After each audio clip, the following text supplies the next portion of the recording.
एकदम नंदरानी को याद आया चूल्हे में दूध रखा हुआ है, वह उबल जाएगा तो ये सारा दिन कन्हैया दूध कहां से आएगा कन्हैया के लिए। अपनी गोद से जैसे ही माता ने गोविंद को उतारा तो कहते हैं भगवान नाराज हो गए। भगवान नाराज हुए और पास में ही एक लोढ़ा पड़ा हुआ था, उस लोढ़ा को उठाया। भगवान मन में विचार कहते हैं कि देखो इसको अपना पूत प्यारा नहीं है, इसको अपना दूध प्यारा है। और भगवान ने वह लोढ़ा उठाया, पास में जो मटकी पर रखी हुई है, भगवान ने वो मटकी में जोर से लोढ़ा मारा तो जितना दूध दही था सब बह गया। माता यशोदा जब लौट करके आई, देखती है चारों तरफ दूध फैला हुआ है। कन्हैया ये कैसे, ये मटकी कैसे टूटी? तो कहते हैं कन्हैया रोने लगे, मैया तुझे अपना पूत प्यारा नहीं है, तुझे दूध प्यारा है। अरे कन्हैया मैं तेरे लिए ही तो दूध के लिए गई थी, तो बहुत ऊधम कहता है, आज मैं तुझे दंड दूंगी। और माता यशोदा ने पता है क्या किया, आज भगवान को ऊखल से बांध दिया। जब भगवान को ऊखल से बांधने लगी तो कहते हैं 2 उंगल रस्सी छोटी पड़ जाती है। क्या परमात्मा को कोई बांध सकता है? जब माता यशोदा बांधते बांधते थक गई, तब भगवान स्वेच्छा से माता नंद रानी के हाथों से बंध गए। ऊखल से बंधे हुए हैं। ऊखल को खींचते हुए जब प्रभु महलों के बाहर आए तो कहते हैं वहां 2 वृक्ष खड़े हुए थे और वह दोनों वृक्षों के बीच से जैसे ही गोविंद निकले, ऊखल को फंसाया, थोड़ा सा धक्का लगाया, वह दोनों वृक्ष जमीन से उखड़ करके धरती पर गिर गए।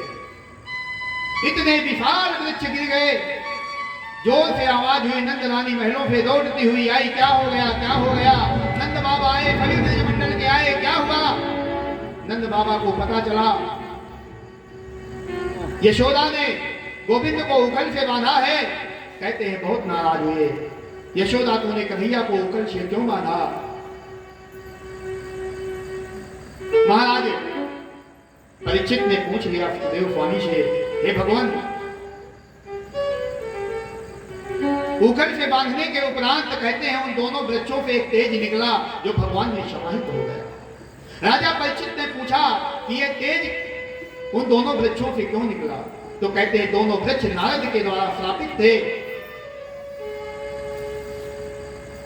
यह नारद जी के द्वारा इनको श्राप मिला हुआ था। एक बार क्या हुआ, ये गंधर्व थे, एक तालाब में स्नान कर रहे थे। नारद जी वहां से निकले, नग्नावेश में स्नान कर रहे थे। नारद जी को देख करके भी ये इन्होंने वस्त्र नहीं पहने, उसी तरह खड़े खड़े मुस्कुराते रहे। तो नारद जी ने श्राप दे दिया, अरे दुष्टों, वृक्षों की भांति खड़े हो, जाओ वृक्ष बन जाओ।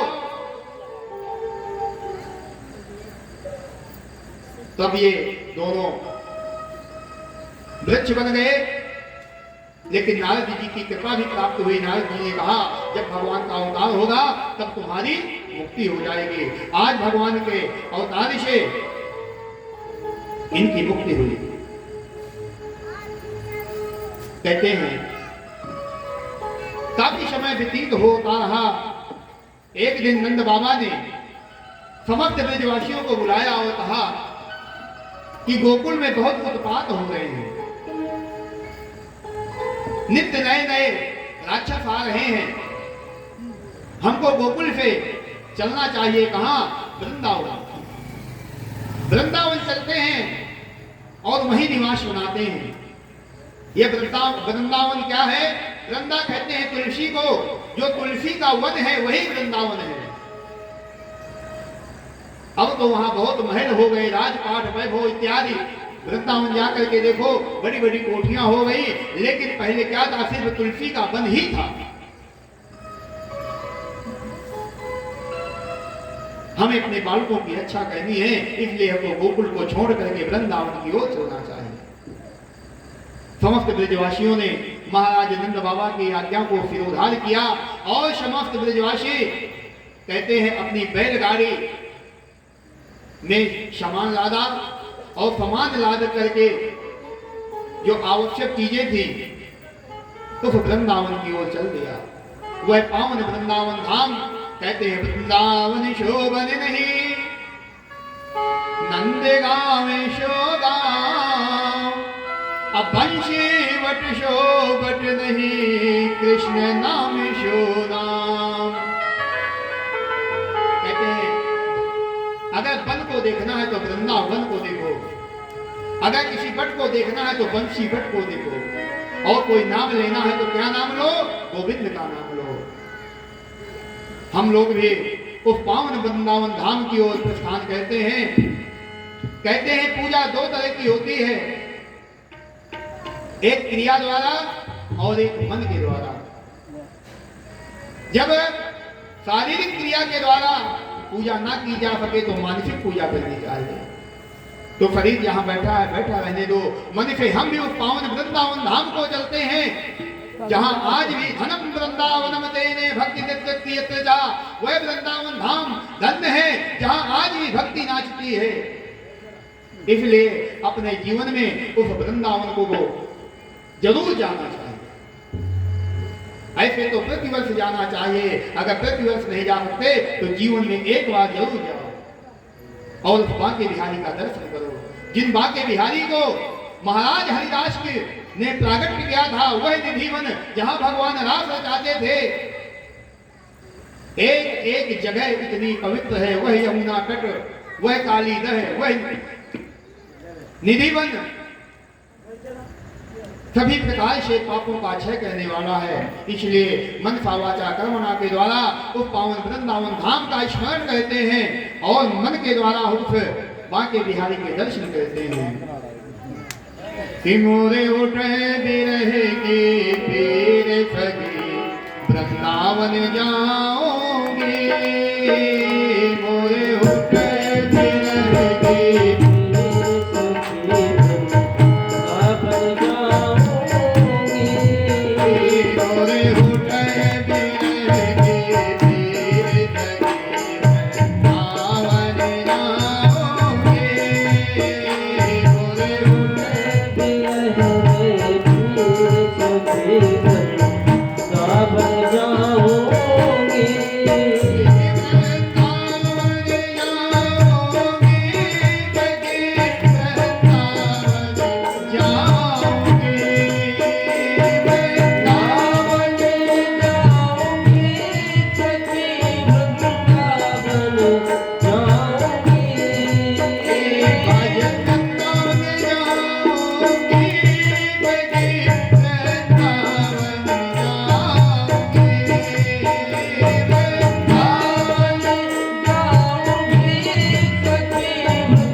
उस पावन वृंदावन धाम को पहुंचे। वह पावन वृंदावन धाम जो यमुना के तट पर है। अब यह तुलसी का वन है, यहाँ कोई महल तो थे नहीं, तो कहते हैं सभी ब्रजवासी अपनी बैलगाड़ी के नीचे ही रहने लगे। जब बैलगाड़ी के नीचे रहने लगे तो एक दिन की बात है, एक वत्सासुर नाम का राक्षस जो कंस भेजता है, और यहां भगवान कंस के द्वारा वहां से राक्षस भेजा गया, और यहां पे भगवान अपने माता पिता से बंधन कहते हैं कि हमको गाय चराने की आज्ञा मिले। गाय चराने के लिए भगवान अपने माता पिता से निवेदन करते हैं, यानी भगवान यही कहना चाहते हैं कि गो तुझ धेनु देव हितकारी, अकृपा सिंधु मानुष तनुधारी। गौ की सेवा के लिए, तुझ ब्राह्मण की सेवा के लिए और देवताओं के कार्य की सिद्धि के लिए ही तो मेरा संसार में आगमन होता है। भगवान माता पिता से जब आज्ञा मांगते हैं कि हमको गौचारण कहने का आदेश दो, तो कहते हैं नंद बाबा ने कहा नहीं कन्हैया, अभी छोटे हो, आपको गौ चराने के लिए नहीं भेजा जा सकता।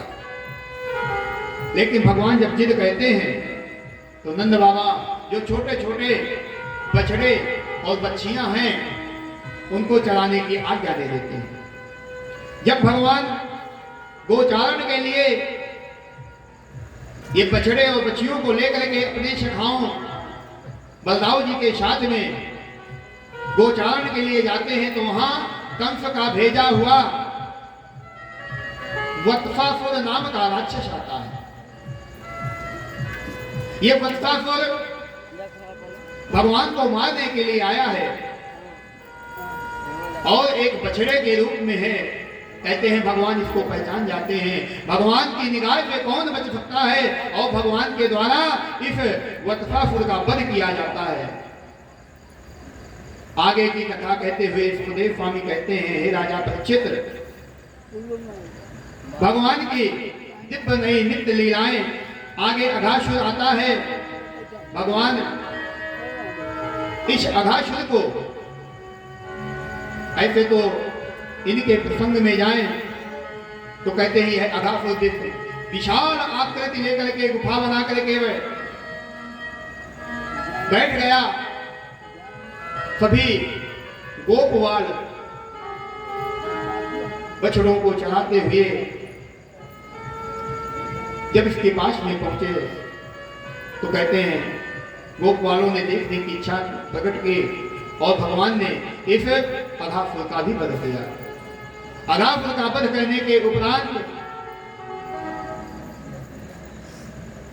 भगवान एक दिन की बात है, अपने गोपवालों के साथ में बैठे हुए थे, गौचारण करने गए थे। सभी गोपवाल दोपहर का भोजन लेकर के आते थे, प्रसाद लेकर के आते थे। कन्हैया ने कहा, ए मधुमंगल, आज तो हम तेरे घर का खाएंगे, तू क्या लाया है, ला मुझे देख लिया। मधुमंगल डर गया, कहता है तुम राजा के पुत्र हो, मैं एक बहुत ही गरीब ब्राह्मण का बालक हूँ, मैं तुम्हें कैसे अपने घर का भोजन करा सकता हूँ, क्योंकि मैं जो लेकर के आया हूँ वह ताजा नहीं है। अगर तुम खाना ही चाहते हो तो रुको, मैं अभी घर जाता हूँ और अपने घर से अभी भोजन लेकर के आता हूँ। कहते हैं मधुमंगल वहां से दौड़ता हुआ अपनी माँ के पास में गया। जब अपनी माँ के पास गया, माँ से कहा, माँ आज हमारा जीवन धन्य हो गया, आज कन्हैया ने मुझसे कहा है कि मैं तुम्हारे घर का भोजन करूंगा, माँ जो कुछ भी भोजन रखा हो मुझे दे दो। मैया ने कहा, अरे बेटा हम इतने गरीब हैं, कहाँ है भोजन, 3 दिन की बासी कढ़ी रखी हुई है, वही मैंने खाई थी। मधुमंगल कहता बची है। माता कहती है देख थोड़ी रखी होगी। मधुमंगल दौड़ के गया कढ़ाई के पास में और कढ़ाई में देखा 2 चम्मच कढ़ी रखी हुई थी। उस कढ़ी को लिया और कढ़ी को लेकर के दौड़ता हुआ वह मधुमंगल वहीं पहुंचा जहां भगवान सभी अपने सखाओं के साथ में बैठे हुए हैं, मधुमंगल का इंतजार कर रहे हैं। और जब ये मधुमंगल वहां पहुंचा तो पता है क्या किया इस मधुमंगल ने? एक वट वृक्ष के पीछे जाकर के यह खड़ा हो गया। मन में विचार कहता है यह तो राजाओं का पुत्र है, मैं इसको बासी कढ़ी कैसे खिलाऊं? मैं इसको नहीं खिला सकता। और कहते हैं मधुमंगल ने वह जो कढ़ी का कटोरा लेकर के आया था भगवान को खिलाने के लिए, मन में विचार करता है 3 दिन की बासी कढ़ी है, मैं इसको नहीं खिलाऊंगा। और मधुमंगल ने वो कढ़ी मन में विचार किया मैं ही पी जाता हूं। आंखों से अश्रुपात भी हो रहा है कि मेरे जीवन में कन्हैया ने कभी मुझसे कुछ खाने के लिए मांगा और मैं उसको खाने के लिए नहीं दे पाया। जैसे ही मधुमंगल वह कढ़ी पीने लगा तो कहते हैं एक सखा ने कन्हैया से कहा कन्हैया देख मधुमंगल को तुमने कहा था घर से भोजन लाने के लिए, ये अपने घर से जो भोजन लाया है उस भोजन को अकेले वटवृक्ष के पीछे खड़ा है, अकेले खा रहा है। कहते हैं कन्हैया दौड़ते हुए मधुमंगल के पास में गए और मधुमंगल के पास में जब गए तो कहते हैं मधुमंगल वो कढ़ी को पी गया था।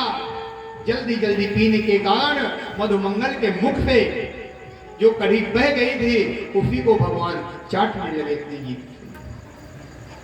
जब भगवान मधुमंगल की मुख में लगी हुई कढ़ी को चाटने लगे, कितना सुंदर भाव है, कितना सुंदर दृश्य है। भगवान सुखदेव मुनि कहते हैं हे राजा परीक्षित देखो यह है करुणा निधान, दया के सागर, कृपा के सागर। भगवान की आंखों से अश्रुपात हो रहा है। अरे भक्त मैं तो भाव का भूखा हूं कि भाव का भूखा हूं मैं, अभाव ही के सार है। अभाव से जो मुझे भजे भव से बेड़ा पार है। कोई मुझे कितना भी खिलाए मैं नहीं खाता। कब नहीं खाता? अगर वो मुझे भाव से नहीं खिलाता तो मैं नहीं खाता। जब भगवान संदीप प्रस्ताव लेकर के गए थे, महाराज धृतराष्ट्र की सभा में पहुंचे, दुर्योधन ने कहा गोविंद आपका निमंत्रण है, मैं चाहता हूं कि आप हमारे यहां भोजन करो। तब पता है भगवान कृष्ण ने क्या कहा था? भगवान कृष्ण ने कहा था अरे दुर्योधन भोजन 3 स्थिति में ही किया जाता है कि तो बहुत भूख लगी हो तो जहां भोजन मिले भोजन कर लेना चाहिए। दूसरी स्थिति कि तो बहुत प्रेम हो तो प्रेम के वशीभूत हो करके, कई बार हम भी देखते हैं हमें भूख नहीं होती लेकिन सामने वाला हमारा अत्यधिक प्रेमी है, जब वो कहता है नहीं तुमको खाना पड़ेगा तो हमें भूख हो चाहे ना हो फिर भी हम खाते हैं क्योंकि प्रेम है। और तीसरी स्थिति यह होती है कि जब हमें सामने वाले का डर हो, ये हमसे ज्यादा शक्तिशाली है, इसने कह दिया खाओ, अगर नहीं खाऊंगा तो मारेगा। तो 3 स्थिति में भोजन होता है। भगवान कृष्ण दुर्योधन को कहते हैं ना तो मुझे भूख है कि जिससे मैं तेरे घर में खाऊं, और ना तेरा मेरा इतना प्रेम है कि मैं तेरे घर में खाऊं, और ना ही मुझे तुम्हारा डर है कि मैं तेरे घर में खाऊं, इसलिए मैं तुम्हारे घर में नहीं खाऊंगा। मैं कहां खाऊंगा? मैं विदुर जी के यहां खाऊंगा। और भगवान कहते हैं 56 प्रकार के भोजनों का त्याग करके दुर्योधन के यहां विदुर के यहां पहुंचे।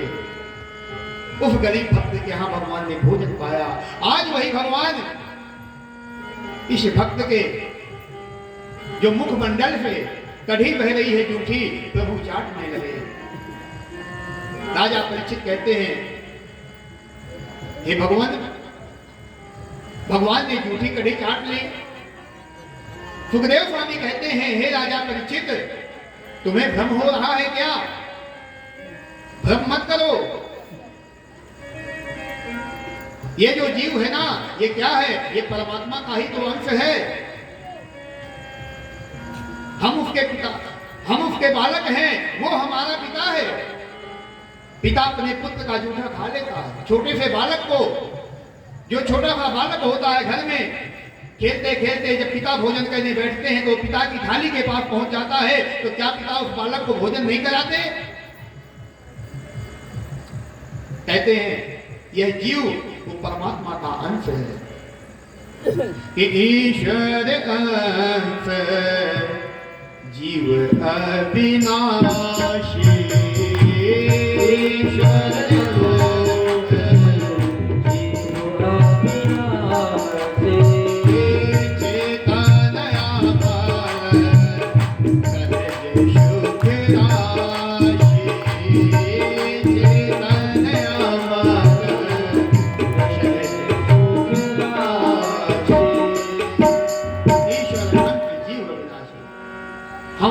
परमात्मा के ही तो अंश हैं। तो कहते हैं, सुखदेव मुनि ने कहा, राजा परीक्षित, भ्रम मत पालो। यही जो भ्रम तुम्हें हो रहा है, यही भ्रम ब्रह्मा जी को हो गया जब ब्रह्मा जी ने ऐसा दृश्य देखा। तो कहते हैं, जब ब्रह्मा जी ने देखा ये कैसा परमात्मा है, ये तो जूठा खा रहा है। कहते हैं किसी का जूठा नहीं खाना चाहिए। जूठा खाने से बुद्धि में विकृति आ जाती है। और आजकल के लोग पता है क्या कहते हैं? जूठा खाने से प्रेम बढ़ता है।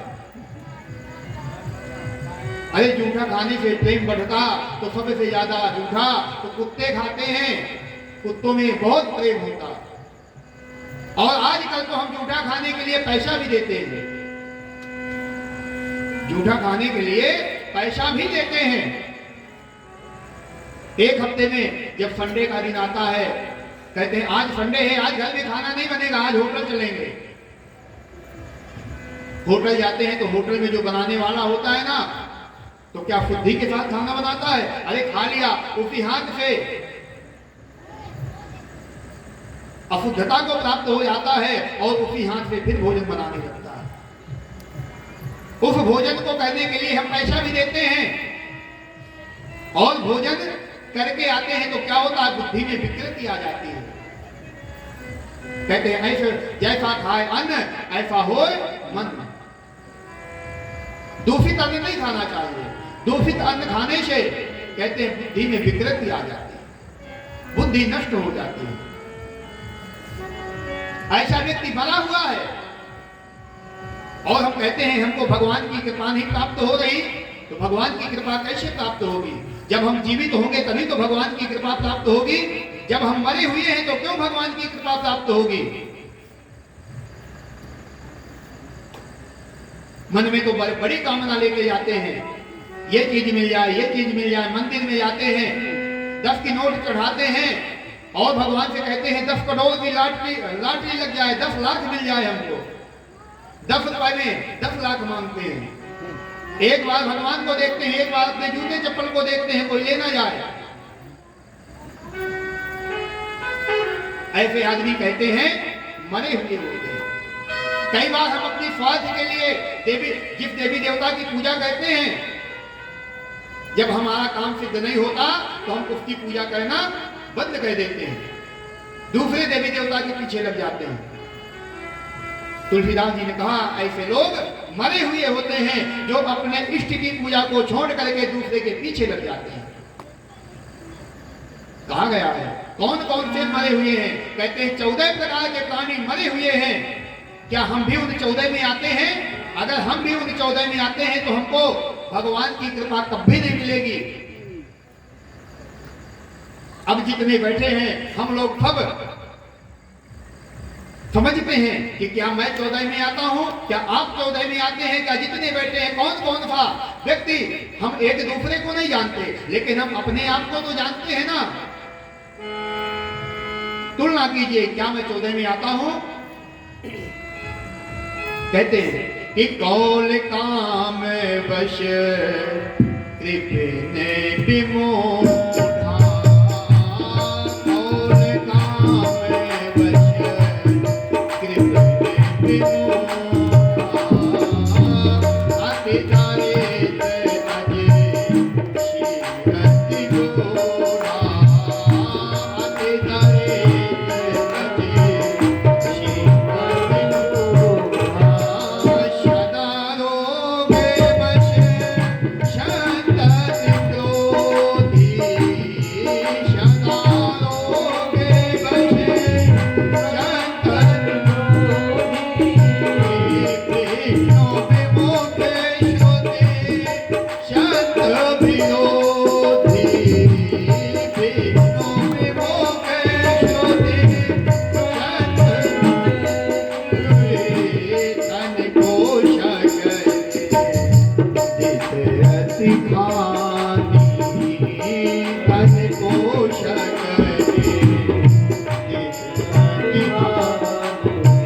जीवित शव शान शब खानी, जीवित शव सब 14 प्राणी। ये 14 प्राणी जीवित ही मृत के समान है। जिस प्रकार से मैंने कल बताया था कि जब गाय बछड़े को जन्म देती है और जब जन्म होता है तो पीछे मुड़ करके देखती है, बालक को सूंघती है, अगर वह जीवित है तो उसके शरीर के मन को चाट चाट करके निर्मल कर देती है और उसके चारों पयोधरों से दूध निर्झरित होने लगता है। और जब सूंघती है, देखती है कि मरा हुआ है, तो कहते हैं उस गाय का दूध भी सूख जाता है और वह गाय उस अपने बछड़े को देखती भी नहीं है, घूम करके खड़ी हो जाती है। अगर वह बछड़ा जीवित है तो गाय का स्नेह पाता है। इसी प्रकार से अगर हम जीवित हैं तो हमें भगवान का स्नेह मिलेगा, अगर हम जीवित नहीं हैं तो भगवान का स्नेह नहीं मिलेगा। अरे जीवित व्यक्ति को तो हम घर पे रखते हैं और जैसे ही मर जाता है तुरंत अपने घर से निकाल देते हैं। तुलसीदास जी ने कहा कौल, कौन कौन से है 14 प्रकार के प्राणी मरे हुए हैं, कौन कौन से? कहते हैं कौल। कौल उसको कहते हैं जो वामपंथ के अनुसार चलने वाला है, भूत प्रेत इत्यादि को, पीर को, मजालों को पूजने वाला है, इसको कौल कहा जाता है। अपने स्वार्थ के लिए कभी इस पीर में जा रहा है, कभी साईं बाबा के पीछे जा रहा है, कभी मजार में जा रहा है, ये कौल है। इनको छूने से कहते हैं दोष लगता है, इनको छूने के बाद स्नान करना चाहिए। कौल कामवश जो हमेशा कामांध रहता हो, प्रत्येक नारी में काम वासना की दृष्टि से देखता हो, उस व्यक्ति को भी छूने के बाद स्नान करना चाहिए। वो व्यक्ति भी मरा हुआ है जो हमेशा कामांध रहता है। कृपेण कहते हैं जो कंजूस है, यह भी मरा हुआ है। घर में संपूर्ण प्रकार का धन होते हुए भी जो कंजूसता कहता है, कंजूस भी मरा हुआ है। कहते हैं कंजूस का तो नाम भी नहीं लेना चाहिए, कंजूस का नाम लेने से भी पाप लगता है। महाराज मनुस्मृति में आया है, कहा गया है कि कितने लोगों का नाम नहीं लेना चाहिए, किसका किसका नाम लेने से दोष लगता है। मनुस्मृति में कहा गया है कि आत्म नाम गुरोर नाम नामाति कृपणस्यजा अश्रेयस कामो न ग्रहणीयात् ज्येष्ठा पत्र कलत्रयोः। आत्म नाम, अपना नाम नहीं लेना चाहिए। अगर कभी ऐसी स्थिति आए कि हमारा नाम बताने वाला कोई नहीं है, अगर कोई है तो अपने साथ वाले को कह देना चाहिए भैया मेरा नाम बता दो। अगर कोई नहीं है तो क्या करो? तो कहते हैं तुरंत अपना नाम मत बताओ, पहले अपने पिता का नाम लगाओ। वही जब माता सती सीता के भेष में बैठी थी, भगवान श्री राम आए थे, तो उन्होंने क्या कहा था? ये तो नहीं कह दिया ना कि मैं राम हूं? हाथ जोड़ करके प्रणाम किया और पिता समेत लीन निज नाम, पहले अपने पिता का नाम लिया फिर अपना नाम। अगर कभी ऐसी स्थिति है कि हमको अपना नाम बताना पड़े, तो कहते हैं पहले पिता का नाम बताओ फिर अपना नाम। और आत्म नाम गुरु नाम है, कभी अपने गुरु का नाम नहीं लेना चाहिए। अगर कभी कोई पूछे कि तुम्हारे गुरु का नाम क्या है, इशारे से बताओ। वो अयोध्या वाले गुरुजी, मिश्रा जी गुरुजी, पांडे जी गुरुजी, ऐसे बताना चाहिए। अपने गुरु का नाम भी नहीं लेना चाहिए। और कहते हैं नाम आती कृपणस्पचा, और कंजूस का नाम भी नहीं लेना चाहिए। कंजूस का नाम लेने से भी दोष लगता है। श्रेयस कामो न ग्रहणीयात्, कहते हैं पति और पत्नी को भी आपस में एक दूसरे का नाम नहीं लेना चाहिए। पति को अपनी पत्नी का नाम नहीं लेना चाहिए और पत्नी को अपने पति का नाम नहीं लेना चाहिए। जो पत्नी अपने पति का नाम लेती है, कहते हैं उस पति की आयु क्षीण हो जाती है। तो कहते हैं क्या कहें? नाम न ले तो क्या कहें? तो कहो अपने जो आपके बच्चे का नाम है, अपने बच्चे के कहो कि राम जी के पिताजी, वो कहे राम जी की माता जी। ऐसे ही सारे में कहो। कहते हैं जो नाम लेते हैं उनको श्रेय नहीं मिलता। पत्नी को कभी अपने पति का नाम नहीं लेना चाहिए और पति को कभी अपनी पत्नी का नाम नहीं लेना चाहिए। इसके बाद कहते हैं कभी अपने ज्येष्ठ पुत्र का नाम नहीं लेना चाहिए। जो ज्येष्ठ पुत्र है, ज्येष्ठ पुत्र का नाम भी कभी नहीं लेना चाहिए। तभी ज्येष्ठ पुत्र का नाम लाला, बाबू, भैया ऐसे रखे जाते हैं। ज्यादातर ऐसे नाम ही ज्येष्ठ पुत्र के रखे जाते थे। कहते हैं इनका नाम नहीं लेना चाहिए। तो कौल काम वश कृपिन विमूढ़ा, जो बहुत मूर्ख हो उसका भी नाम नहीं लेना चाहिए। कहते हैं जिस प्रकार से अंधे को आईना दिखाने का कोई प्रयोजन नहीं है, कोई मतलब नहीं है। जो आदमी आंखों से अंधा है उसको कितना भी दर्पण दिखाओ, आईना दिखाओ, उसको क्या कुछ दिखाई देगा? कुछ नहीं दिखाई देगा। इसी प्रकार से जो मूर्ख है उसको कितना भी समझाओ, आप समझा नहीं सकते। अति दरिद्र, कहते हैं जो अति दरिद्र है, अति दरिद्र का मतलब होता है बहुत ही गरीब है। दरिद्रता है, धन की दरिद्रता है, मन की भी दरिद्रता है।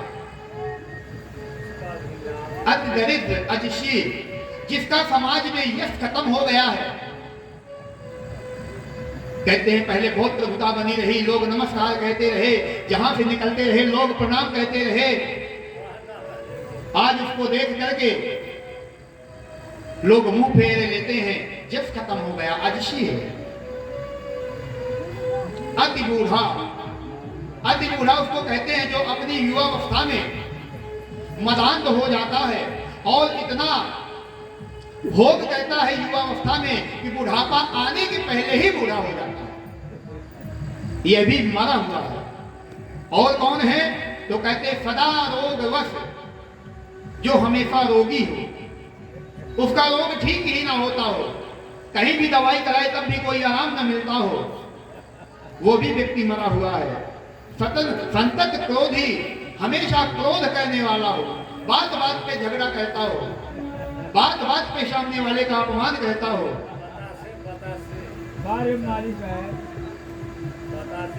और विष्णु विमुख, भगवान से विमुख हो,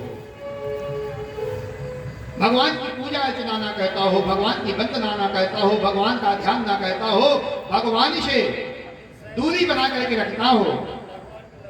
श्रुति शब्द विरोधी, साधु और संतों का विरोधी, वो व्यक्ति भी मरा हुआ है। कहते हैं तन पोषक, जो सिर्फ अपने शरीर का पोषण करने के लिए ही धन कमाता है, और जितना धन कमाता है अपने शरीर को सजाने में, अपने शरीर की सुख सुविधाओं में ही खर्च कर देता है। निंदित और समाज में उसकी निंदा है। आगे खाने का पता नहीं है, जो मिल गया वही खा लिया, पापी के यहाँ मिल गया वो पापी के यहाँ खा लिया। अभक्ष्य भोजन कहता है, जो खाने योग्य नहीं होता उसको खाता है। अग खानी जीवित 100 समय 14 प्राणी, ये 14 जीव जो हैं, 14 प्रकार के जो मनुष्य हैं, ये जीवित ही मुर्दे के समान हैं। देखने में जीवित जरूर हैं, लेकिन ये किसी काम के नहीं हैं। कहते हैं भगवान में कभी कमी नहीं देखनी चाहिए, भगवान की कभी परीक्षा नहीं लेनी चाहिए। और हम लोग भगवान की परीक्षा लेते हैं। क्या परीक्षा लेते हैं? हे भगवान, इस परीक्षा में पास कर दो, पास कर दोगे तो हम आपको एक नारियल चढ़ाएंगे। नारियल कब चढ़ाएंगे? जब आप पास कर दोगे तब, पहले नहीं। मान लो फेल हो गया तो नारियल भी चला गया, पहले नहीं। आज ब्रह्मा जी को मोह हो गया, ये परमात्मा हो ही नहीं सकता, ये तो जूठा चाट रहा है। तो कहते हैं वहां से ब्रह्मा जी ब्रह्मलोक से आए, और ब्रह्मलोक से आने के उपरांत जितने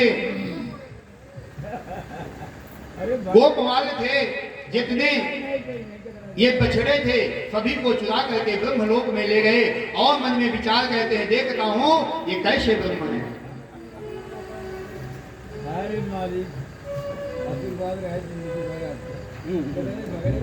जब भगवान ने देखा कहीं गोपवाल और बछड़े नहीं दिखाई दिए, जब गोपवाल बछड़े नहीं दिखाई दिए, ध्यान रख करके देखा तो सब जान गए, सब जान गए कि ये ब्रह्मा जी की करतूत है।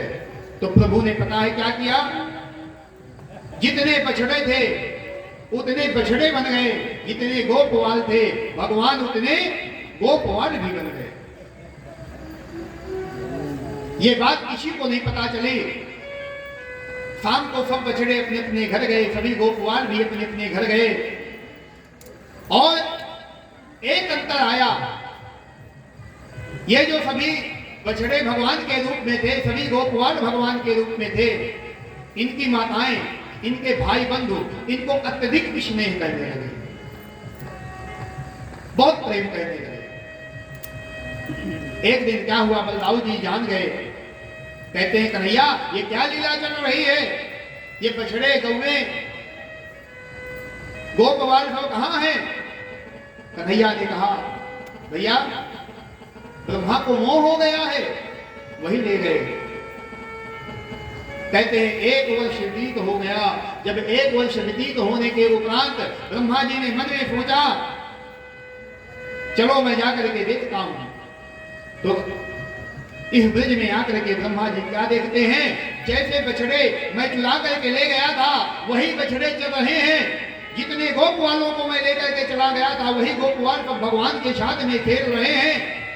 कहते हैं ब्रह्मा जी को बड़ा पश्चाताप हुआ, भगवान के पास में आए और भगवान के चरणों में वंदन किया। हे प्रभु मेरे अपराध को क्षमा करो, मैंने आपको पहचानने में बहुत बड़ी गलती की। आपको तो कोई नहीं पहचान सकता, आप अनादि हैं, अखंड हैं, अनंत हैं। हे प्रभु मेरे अपराध को क्षमा करो। कहते हैं ब्रह्मा जी ने बार बार प्रभु की विनती की, बार बार प्रभु के चरणों का वंदन किया, लेकिन भगवान ने एक बार भी ब्रह्मा जी से एक शब्द भी नहीं कहा। और ब्रह्मा जी यहां से भगवान का वंदन करके अपने लोक को प्रस्थान कर गए। कई शब्द तो ऐसा कहते हैं कि जब ब्रह्मा जी अपने लोक को पहुंचे तो वहां भगवान ने कहा तुमने हमें आए साथ में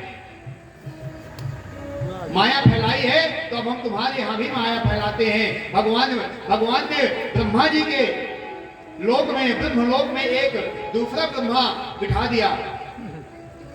या ये समझो स्वयं ब्रह्मा बन के बैठ गए और अपने द्वारपालों से कहा, हमें पता चला है बहुत ब्रह्मा घूम रहे हैं, अगर कोई ब्रह्मा है तो उसको भगा देना। तो कहते हैं यहां से जब ब्रह्मा जी परीक्षा लेकर के जब ब्रह्मलोक में गए, द्वारपालों ने ब्रह्मा जी जो असली ब्रह्मा थे पहुंचे द्वार दरवाजे पर और जैसे अंदर जाने लगे, कहते हैं द्वारपालों ने कहा, कहां यहां आ गए हो?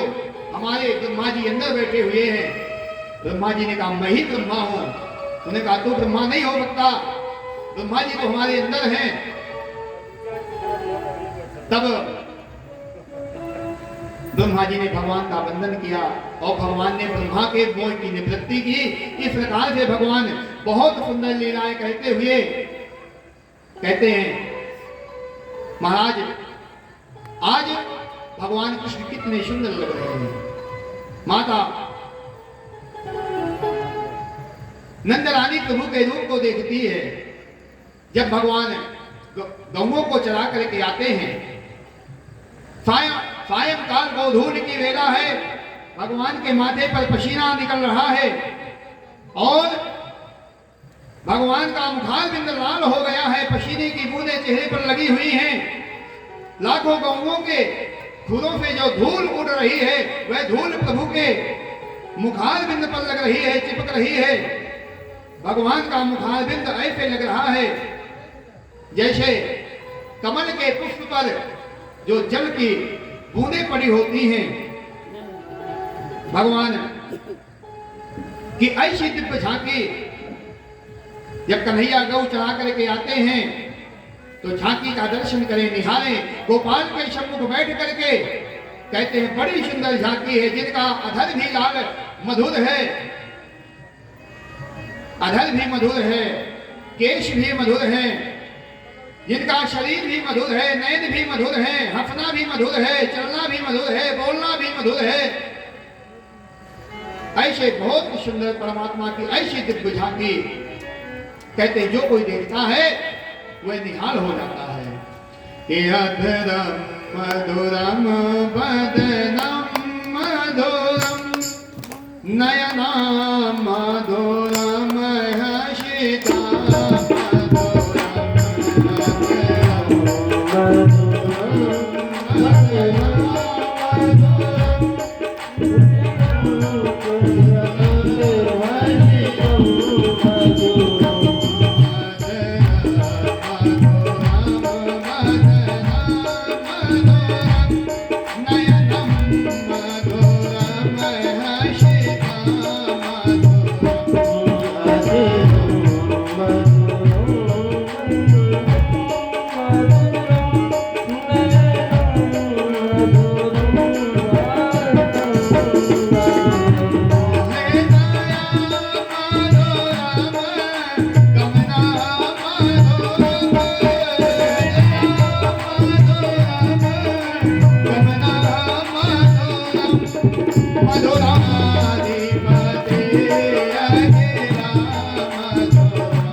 प्रभु की वाणी मधुर है, अधर मधुर है, नेत्र मधुर है, कपाल मधुर है, ललाट मधुर है, प्रभु की चाल मधुर है, प्रभु के हंसना मधुर है, प्रभु का बोलना मधुर है, प्रभु के पैर मधुर है, प्रभु के हस्त मधुर है, प्रभु का वक्षस्थल मधुर है, प्रभु के केश मधुर है, सब कुछ परमात्मा का मधुर है।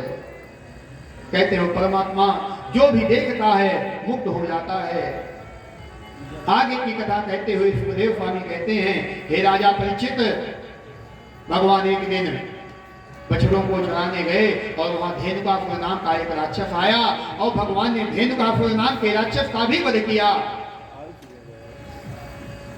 धेनुकासुर का वध करने के उपरांत भगवान ने मन में विचार किया कि ये जो यमुना का जल है ये बहुत दूषित है, क्या किया जाए। यहां एक काली नाग रहता है, काली नाग को यहां से भगाना चाहिए।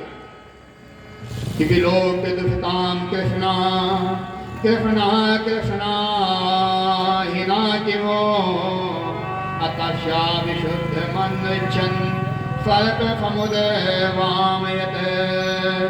कहते हैं जो काली नाग है, इसके जहर के प्रभाव से आकाश मंडल से जो पक्षी उड़ते हैं, तो इसके जहर में इतना तेज है जो पक्षी भी जल करके गिर जाते हैं। जो गौएं यमुना का जल पीती हैं, वो उस जहर के प्रभाव से अपने प्राणों का त्याग कर देती हैं। भगवान ने आज मन में विचार किया, इस काली नाग को यहां से भगाना है। भगवान ने आज गौचारण स्थगन कर दिया, आज नहीं गए। अपने सभी सखाओं से कहते हैं चलो गेंद खेलने यमुना के तट पर चलते हैं। गोप वालों ने कहा नहीं कन्हैया, हम उस जगह नहीं जाएंगे, वहां काली नाग रहता है, माँ को पता चल जाएगा, बाबा को पता चल जाएगा, डांट लगेगी, पिटाई होगी। मेरी माँ ने 10 साल तक तीर्थ यात्रा की है, तब मैं पैदा हुआ हूं। एक कहता है मेरी माँ ने लेटे लेटे भगवान के कितनी परिक्रमाएं की हैं, तब मैं पैदा हुआ हूं। एक ने कहा मेरी माँ ने कई साल तक व्रत किए हैं, तब मैं पैदा हुआ हूं। ये बालक ऐसे नहीं पैदा हो जाते। जिसके यहाँ नहीं पैदा हुए उससे पूछो उसकी क्या हालत है। एक एक बालक के लिए हजार हजार मंदिरों में माथा टेकते घूम रहे हैं, हजारों ओझाओं के पीछे भग रहे हैं, हजारों डॉक्टरों से दवाइयां करवा रहे हैं, एक एक बालक के पीछे। भगवान के सखा कहते हैं नहीं गोविंद, हम नहीं जाएंगे। और तुम भी महारानी नंद रानी के बुढ़ापे में पैदा हुए हो, काली नाग वहां रहता है, इसलिए काली दह पर जाना ठीक नहीं है। भगवान ने सबको मनाया और कहते हैं आज भगवान बलराम जी को अपने साथ में लेकर के नहीं गए और वहां जाकर के गेंद खेलने लगे। गेंद खेलते खेलते भगवान ने क्या किया पता है, उस गेंद को उठा करके यमुना जी में फेंक दिया। अब जिसकी यह गेंद थी वह कहता है श्री रामा, कहता नहीं कन्हैया मुझे मेरी गेंद चाहिए। कन्हैया ने कहा वो गेंद तो चली गई। कहता नहीं मुझे अपनी गेंद चाहिए। कन्हैया ने कहा नहीं मानोगे तो मैं कूद करके निकाल के लाऊंगा। श्री रामा ने कहा कन्हैया अरे बड़ा आया कूदने वाला, तू क्या कूदेगा, मेरी गेंद को फेंक दिया। नाराज हो गए जब श्री रामा, तो कन्हैया कदम्ब के वृक्ष पर चढ़ गए और कहते हैं तुझे अपनी ही गेंद चाहिए, देख मैं भी लेकर के आता हूं। श्री रामा हाथ जोड़ने लगे, कहते नहीं कन्हैया मुझे अपनी गेंद नहीं चाहिए, तुम नीचे आ जाओ। कन्हैया कहते हैं नहीं अब तो मैं तुम्हारी गेंद लेकर के ही आऊंगा। और भगवान यमुना जी में छलांग लगा दिए। जब यमुना जी में छलांग लगाया, काली नाग जिसके 1000 फनों वाला था सो रहा था और उसकी हजारों पत्नियां थी। भगवान कृष्ण गेंद को ढूंढते ढूंढते जब काली नाग के पास में पहुंचे, ये नाग पत्नियों ने जब भगवान को देखा, भगवान को देखते ही मन में विचार कहती है कितना सुंदर बालक है, किसका बालक है, यहाँ कैसे आया। वो नाग पत्नियां कहती हैं बालक हमारे पति के जगने के पहले तुम यहाँ से चले जाओ, हम नहीं चाहते कि तुम्हारे जैसे सुंदर बालक की मृत्यु हो। भगवान कहते हैं अब हम आ ही गए हैं तो तुम्हारे पति से मिल करके जाएंगे। जब नाग पत्नियों की और भगवान की वार्तालाप चल रही थी, कहते हैं उसी समय काली नाग जाग गया और काली नाग ने जागने के बाद जब इनको आपस में वार्तालाप करते हुए देखा, नींद खंडित हो गई तो रुष्ट हो गया और कहा कौन है ये बालक, यहाँ कैसे आ गया और यहाँ आने के बाद भी अभी तक जीवित कैसे है।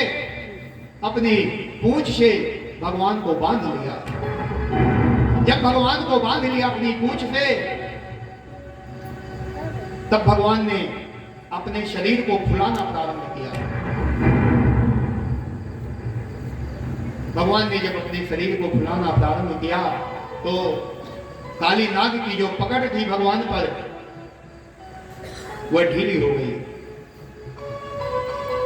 और भगवान उसकी पूंछ से निकल करके एक जोर से छलांग लगाई और उसके फणों के ऊपर पहुंच गए।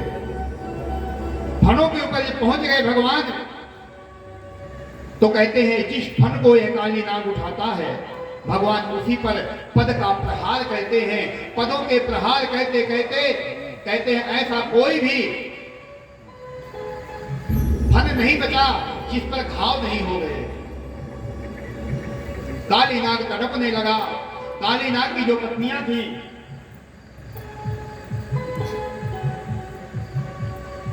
वह भगवान से प्रार्थना करने लगी, हे प्रभु आप हमारे पति को छोड़ दो।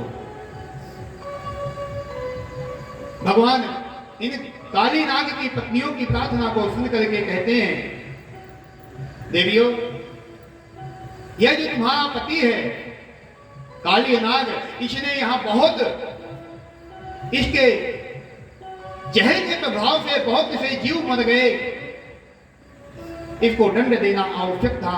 काली नाग कहता है प्रभु इस जगत के पिता आप हैं, आपने ही मुझे पैदा किया है और मेरे अंदर जो जहर है वह भी आपने दिया है।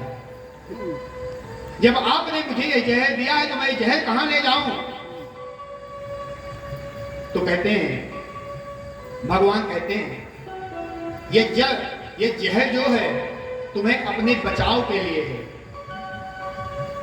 किसी को मारने के लिए नहीं। जैसे एक कथा आती है,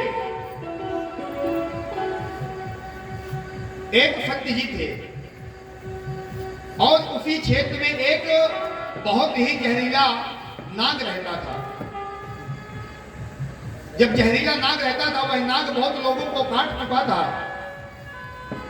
काटने के उपरांत एक दिन संत जी से भेंट हो गई तो संत जी ने उस नाग से कहा, ऐ शर्प तू निर्दोष लोगों को काट लेता है, लोगों की मृत्यु हो जाती है,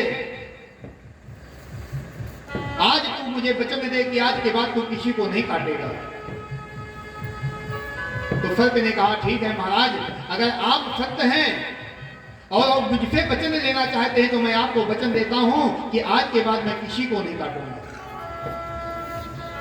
ये वचन दे दिया जब नाग ने, संत जी चले गए। अब लोगों को पता चल गया कि ये नाग काटता नहीं है, तो कोई उसकी पूंछ खींचने लगा, कोई डंडे से मारने लगा। अब वो नाग घायल हो गया।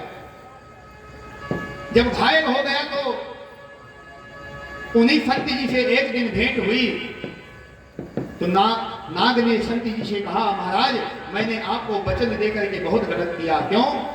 जब मैं लोगों को काटता था कोई मेरे पास में नहीं आता था, अब मैं लोगों को काटता नहीं हूं तो कोई मेरी पूंछ खींचता है, कोई डंडा मारता है, क्या करूं? तो पता है संत जी ने क्या कहा? संत जी ने कहा, ऐ नाग मैंने तुझे काटने के लिए मना किया है, फुसकारने के लिए मना नहीं किया। तू काट मत, फुसकार तो सकता है। तो उसी प्रकार से भगवान कहते हैं, हे काली नाग ये जहर मैंने तुझे अपने बचाव के लिए दिया है, लोगों को मारने के लिए नहीं दिया। काली नाग से भगवान कहते हैं कि इस जगह को छोड़ करके चले जाओ। कहां? रमणक द्वीप में चले जाओ और वहीं जाकर के निवास करो। काली नाग कहता है प्रभु मैं वहां जाऊंगा, गरुड़ मुझे खा जाएगा। भगवान ने कहा तेरे मस्तक पर मेरे चरण चिन्ह हैं, गरुड़ तुझे कुछ नहीं कहेगा। और वहां से काली नाग चले गए। इधर जब माता यशोदा को पता चला, नंद बाबा को पता चला, कन्हैया यमुना में कूद गया, काली दह पर कूद गया, दौड़ते हुए आए, बिलखते हुए आए। महाराज बलदाऊ जी ने उनको संभाला, कन्हैया को कुछ नहीं होगा, कन्हैया परमात्मा है, उसको कुछ नहीं होगा, काली नाग उसका कुछ नहीं कर सकता। संभाला और भगवान यमुना जल से जब निकल करके आए, कहते हैं माता यशोदा ने अपने हृदय से लगा लिया, कन्हैया तू ऐसे उल्टे काम ना किया कर। एक दिन की बात है, कहते हैं सुखदेव स्वामी कहते हैं, हे राजन आज वह गोपिकाएं कहते हैं भगवान कोई पूजा के लिए जाती है, देवी की पूजा के लिए। और देवी की पूजा क्यों कहती हैं? कहते हैं देवी की पूजा इसलिए कहती हैं कि भगवान हमें पति के रूप में प्राप्त हो जाए। ये सभी कुमारिकाएं ब्रह्म मुहूर्त में उठ करके जाती हैं, यमुना में स्नान करती हैं, लेकिन नग्न होकर के कहती हैं। भगवान ने इनको मना किया, फिर भी नहीं मानी। तो एक दिन भगवान ने लीला की और इनके वस्त्रों को चुरा लिया। जब इनको वस्त्र नहीं दिखाई दिए, मन में विचार करती है मैं हमारे वस्त्र कहाँ गए। सामने कदम्ब के वृक्ष पर भगवान सभी के वस्त्र लिए हुए बैठे थे। भगवान ने कहा अगर अपने वस्त्र चाहिए तो एक एक करके आओ, अपने वस्त्र ले करके जाओ। तो कहते हैं सभी गोपिकाएं आई और अपने वस्त्रों को लेकर के गई। राजा परीक्षित कहते हैं भगवान इस बात से तो संसार के बहुत से लोग भगवान में दोष देखने लगेंगे। सुखदेव स्वामी कहते हैं राजन, आज भगवान 5 वर्ष के हैं और 5 वर्ष के बालक में किसी प्रकार का काम विकार नहीं होता। 5 वर्ष के बालक को स्त्री और पुरुष का भेद नहीं होता। माँ के और पिता के कहने पर वह माँ को माँ कहता है, पिता को पिता कहता है, दादा को दादा कहता है, दादी को दादी कहता है, बहन को दीदी कहता है, भाई को भाई कहता है। लेकिन उसको ये नहीं पता होता कि पुरुष का मतलब क्या होता है और स्त्री का मतलब क्या होता है। 5 वर्ष के बालक में ये दोष नहीं होता। भगवान ने इन गोपिकाओं को समझाया और ये सभी गोपिकाएं एक दिन कहते हैं पूजा कहने के लिए गई। इसकी कात्यायनी माता थी कि कात्यायनी महामाये महायोगेन्द्रधीश्वरे आनंद गोपी सुतम देवी पतिम में गुरुते नमः। इन देवियों ने देवी की पूजा की और देवी की पूजा कहने के उपरांत क्या मांगती हैं? हे माता, अगर तुम हमें कुछ देना ही चाहती हो तो जो हम मांग रही हैं वो दो। हम क्या मांग रही हैं? जो नंद बाबा का पुत्र है उसको हमें पति के रूप में दे दो। आज भी कहा जाता है कि जिस कन्या का विवाह ना हो रहा हो उस कन्या को नित्य प्रति देवी की प्रतिमा के सामने, माता कात्यायनी भगवती के सामने पूजा करनी चाहिए और ये मंत्र का जप करना चाहिए। कहते हैं बहुत शीघ्र उस कन्या का विवाह हो जाता है। बोलो कात्यायनी मैया की जय। एक दिन की बात है, भगवान जब गौचारण करके आए तो देखा माता यशोदा तरह तरह के व्यंजन बना रही थी और उन व्यंजनों में कई प्रकार की खीर है, कई प्रकार के लड्डू है, रसगुल्ले हैं, मेवा है, दाल सब्जी इत्यादि सब कुछ बना हुआ है। भगवान ने पूछा भैया ये क्या बन रहा है, क्या हो रहा है? तो कहते हैं यशोदा मैया ने कहा कन्हैया जय जय की पूजा कहनी है। भगवान ने कहा ये जय जय कौन है? नंद बाबा ने बताया ये जय जय हमारे इंद्र देवता हैं, इनकी ये जब कृपा कहते हैं, जब हम इनकी पूजा कहते हैं, जब हम इनकी पूजा कहते हैं तो ये प्रसन्न होते हैं और प्रसन्न होने के बाद बारिश कहते हैं, वर्षा कहते हैं, वर्षा से हमारी खेती अन्न उपज होता है।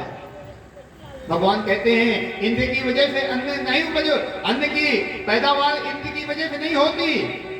तो कि कर्मणा जायते जंतु कर्मणैव विलीयते असुखम दुखम भयम क्षेमम कर्मणैवाभिपद्यते।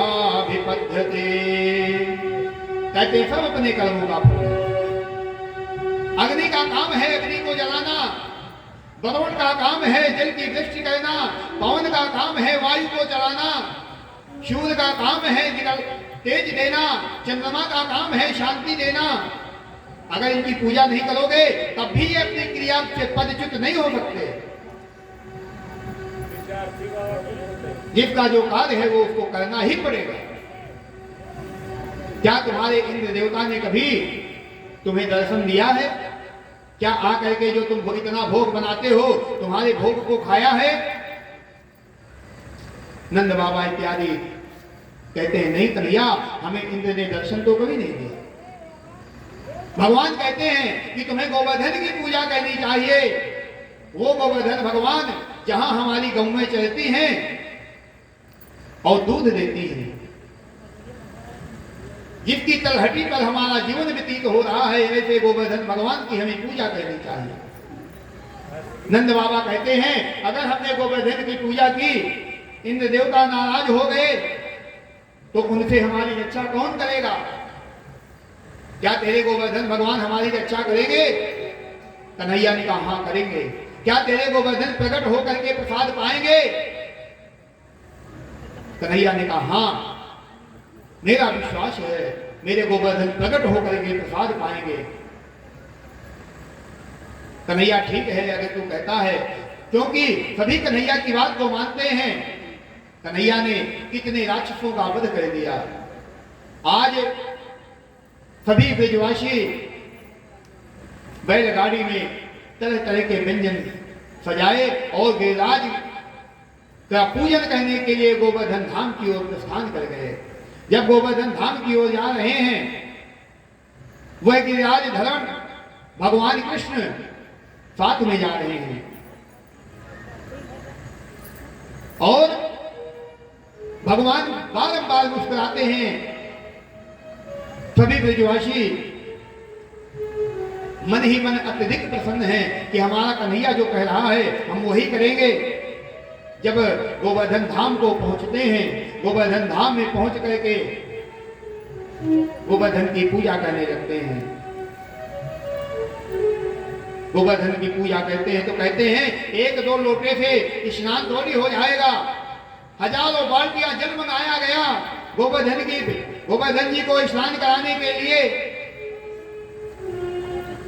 सभी ब्रजवासी कहते कन्हैया हम तो थक गए तेरे गोवर्धन को नहलाते नहलाते।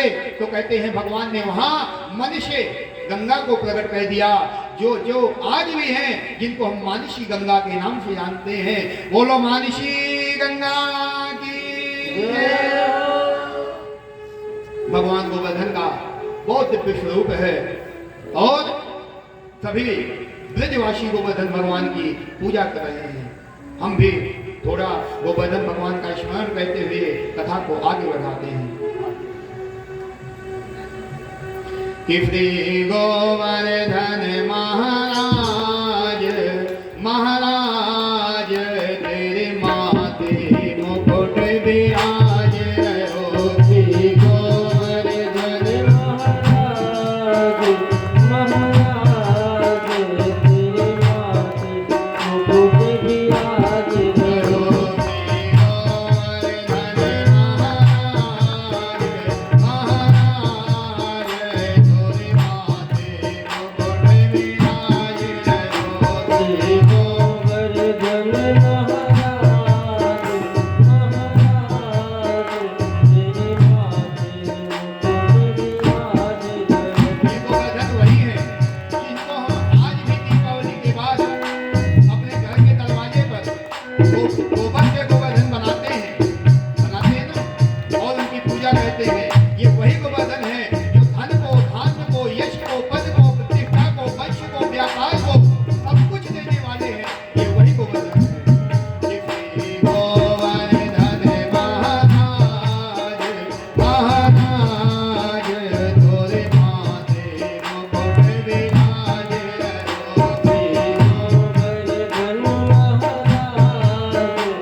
आजा गिरिराज शरण में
गोवर्धन की पूजा प्रारंभ की तो गोवर्धन भगवान की पूजा प्रारंभ हुई। जितने ब्रजवासी सभी आए थे सभी गोवर्धन भगवान को दिव्य स्नान कराया, दूध की धार लगाई। कहते हैं गोवर्धन भगवान में दूध की धार लगाई जाती है। बहुत से ऐसे भक्त हैं आज भी पहुंचते हैं तो कई क्विंटल दूध लेके जाते हैं। गोवर्धन भगवान 21 किलोमीटर के हैं, 7 कोस के हैं, 21 किलोमीटर के गोवर्धन भगवान हैं और वह पूरे गोवर्धन पर्वत के कई क्विंटल दूध लेकर के जाते हैं, दूध की धारा चारों तरफ चलाते हैं। तो कहते हैं जिसको संतान ना होती हो तो दूध के चढ़ाने से पुत्र की प्राप्ति होती है। आज ये तिरुपति बालाजी और गोवर्धन भगवान ये साक्षात प्रत्यक्ष देवता हैं। जब इंद्र को इस बात की जानकारी हुई कि समस्त ब्रजवासी मेरी पूजा न करके गोवर्धन की पूजा कर रहे हैं, तो कहते हैं मेघों को आदेश दिया, जाओ बहुत वृष्टि करो जिससे ब्रज मंडल बह जाए। कहते हैं सभी मेघ आए, बहुत बारिश की। जब बहुत बारिश करने लगे सभी ब्रजवासी घबरा गए और घबरा करके कन्हैया के पास में गए और कहते हैं कन्हैया, तेरे कहने से हमने गोवर्धन की पूजा की है, अब तू ही हमारी रक्षा कर। तो एक पल के लिए भगवान ने कहा आप सब लोग अपनी आंखें बंद कर लो, और जैसे ही सभी ने अपनी आंखें बंद की, भगवान ने अपने बाएं हाथ की कनिष्ठिका उंगली से गिराज पर्वत को उठा लिया। बोलिए गिरिराज धन भगवान की। जब गिरिराज पर्वत को उठा लिया, सभी ब्रजवासियों को कहा आओ सब इसके नीचे आ जाओ। सभी ब्रजांगनाएं, सभी ब्रजगोप, सभी ब्रजवासी, सभी गौएं, बछड़े इत्यादि गोवर्धन के नीचे आ गए। मेघ जाकर के इंद्र को बताया कि हमने बहुत बारिश की, और इधर भगवान ने क्या किया, सुदर्शन चक्र को आदेश दिया जितनी बारिश हो रही है सभी को सुखा दो। इंद्र ने साक्षात वरुण देवता को बुलाया और कहा जाओ मूसलाधार बारिश करो। मूसलाधार बारिश का मतलब होता है, अब तो वो पद्धतियां खत्म हो गई। पहले हमारे घर में मूंगफल होते थे, मूंगफल होते थे, माताएं धान को कूटती थी और शाम को वही चावल बनाया जाता था। तो जितना मोटा मूसल है इतनी मोटे बूंदे बारिश की करो जिससे ब्रज मंडल बह जाए। भगवान ने क्या किया, तो कहते हैं आज अगस्त मुनि का आवाहन किया। अगस्त मुनि आओ, आप प्यासे बैठे हुए हो, जल पियो। राजा परीक्षित ने कहा कि अगस्त मुनि प्यासे कैसे बैठे हुए हैं?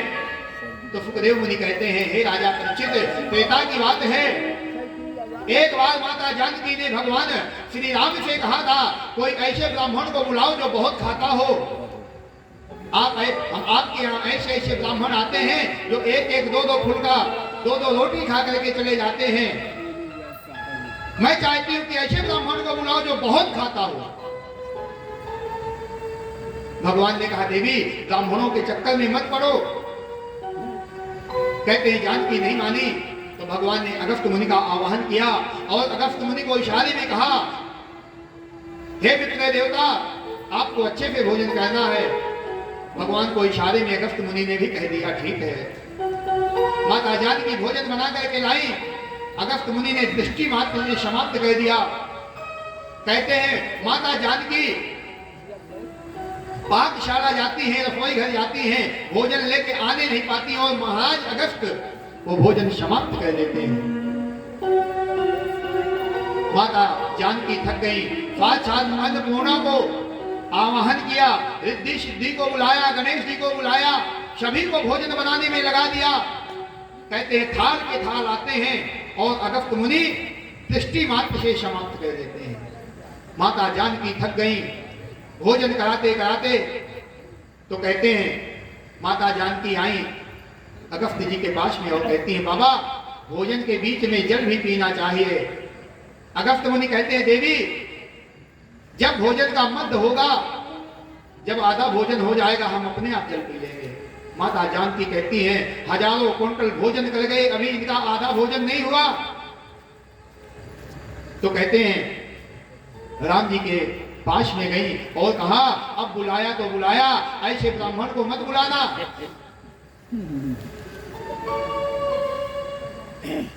इसलिए ब्राह्मण को ये बात बहुत ध्यान देनी चाहिए। हमेशा कहीं जाओ, अगर चाहते हो कि खाने में हमको दोबारा बुलाया जाए तो हमेशा कम खाओ,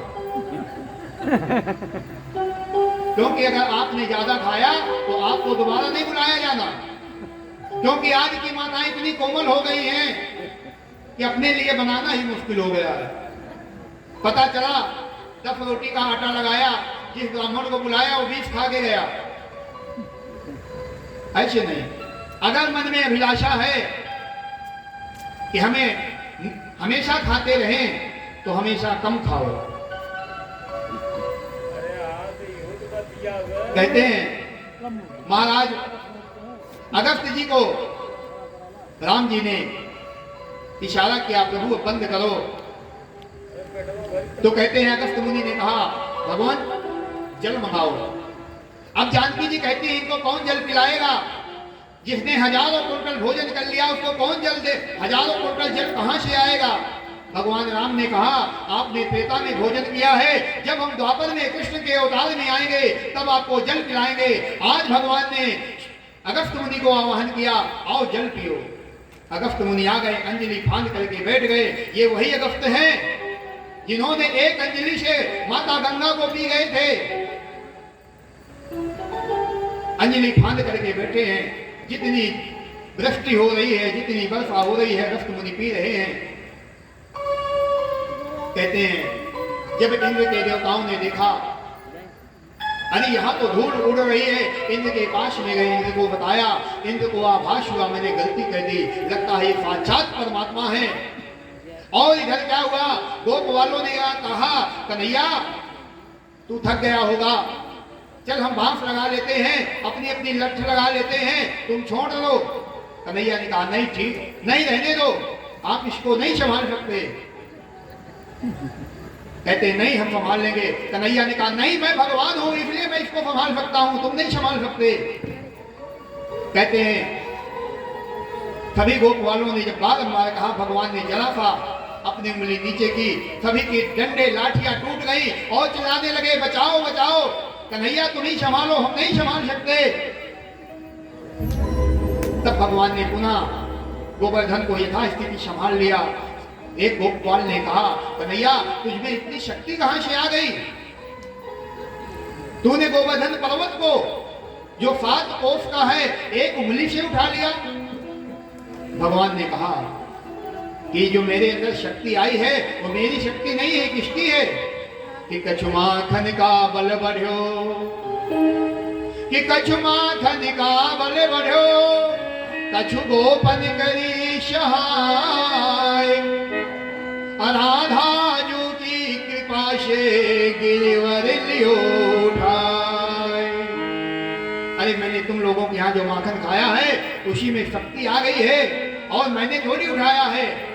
कहते हैं बाएं भगवान ने गोवर्धन पर्वत को दाहिने हाथ में नहीं उठाया, बाएं हाथ की इस कनिष्ठिका उंगली से उठाया।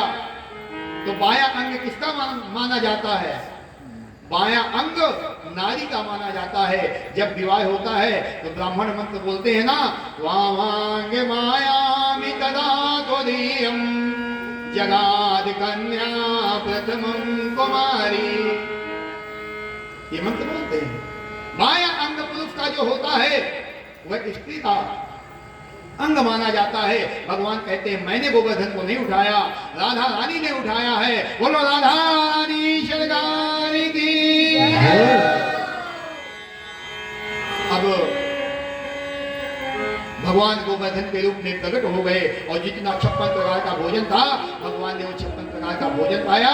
कहते हैं भगवान कृष्ण ही गोवर्धन के रूप में प्रकट हुए। 56 प्रकार का भोजन सभी को नहीं लगाना चाहिए। जो 56 प्रकार का भोजन का प्रसाद होता है सिर्फ भगवान कृष्ण के लिए ही कहा गया है, बाकी किसी के लिए नहीं कहा गया। 56 प्रकार का भोग सिर्फ भगवान को लगाना, भगवान कृष्ण को ही लगाना है। क्यों? इसका प्रयोजन है। एक दिन में 8 याम होते हैं और एक दिन में भगवान को 8 बार भोग लगाया जाता है। भगवान को एक दिन में 8 बार भोग लगाया जाता है। और भगवान ने गिरिराज पर्वत को कितने दिन तक उठा करके रखा? 7 दिन तक उठा करके रखा। तो 8 साते 56, इसलिए 56 प्रकार का भोग भगवान कृष्ण को ही लगाया जाता है। बोले वृंदावन बिहारी लाल के। गिरिराज भगवान की पूजा करते हुए आज की कथा का यही पर समापन होता है। कल की कथा में रुक्मणी विवाह, सुदामा चरित्र और कथा का समापन दिवस भी है। आज बहुत पुण्य पावन पर्व है। आज अक्षय तृतीया है। यह अक्षय तृतीया जिसका कभी क्षय ही नहीं होता, इसका अपने आप में बहुत बड़ा महत्व है। कहते हैं अक्षय तृतीया के दिन ही माता गंगा का अवतार हुआ। अक्षय तृतीया के दिन ही भगवान परशुराम का ने अवतार लिया। अक्षय तृतीया के ही दिन ही माता अन्नपूर्णा ने अवतार लिया। अक्षय तृतीया के दिन ही भगवान श्री कृष्ण ने द्रौपदी की लज्जा बचाई। अक्षय तृतीया के दिन ही कृष्ण और सुदामा का मेल हुआ। अक्षय तृतीया के दिन ही कुबेर को खजाना मिला। आज की जो तिथि है साधारण तिथि नहीं है। अक्षय तृतीया के दिन ही सतयुग और त्रेता का प्रारंभ हुआ। अक्षय तृतीया के दिन ही ब्रह्मा के पुत्र जो अक्षय कुमार हैं उनका जन्म हुआ। अक्षय तृतीया के दिन ही कहते हैं बद्रीनाथ धाम के कपाट खोले जाते हैं। अभी तक भगवान बद्रीनाथ धाम के पट बंद थे। आज से बद्रीनाथ धाम की यात्रा प्रारंभ हो गई। अक्षय तृतीया से प्रारंभ होती है। और एक विशेष बात यह कि अक्षय तृतीया के दिन ही भगवान बांके बिहारी के चरणों का दर्शन होता है। वृंदावन में साल भर भगवान कृष्ण के चरणों का दर्शन नहीं होता। इतने लंबे वस्त्र उनको पहनाए जाते हैं कि भगवान कृष्ण के चरण नहीं दिखाई देते।